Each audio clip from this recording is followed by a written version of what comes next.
Добрый вечер, уважаемые люди. Как мы все знаем, 16 декабря был жестоко убит 10-летний мальчик из Таджикистана в школе Одинцова от рук русского нациста. И эта трагедия никого не оставила равнодушным. И вчера, после встречи с матерью Кобиджона, я решила снять этот рилс. Я до глубины души поражена тем, насколько этот человек оказался добрым и сильным, несмотря на то, что у этой матери жестоко отняли сына, но она не потеряла свою человечность.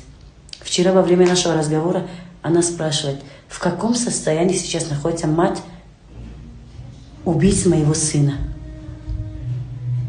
Я искренне поражена этой женщиной, насколько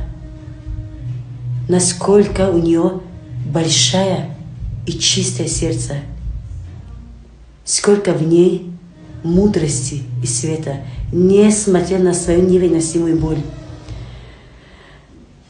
Я что хочу этим сказать? Нет плохих наций, есть плохие поступки и плохие люди. Русская община,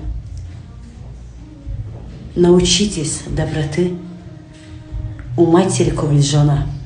Мы требуем справедливости.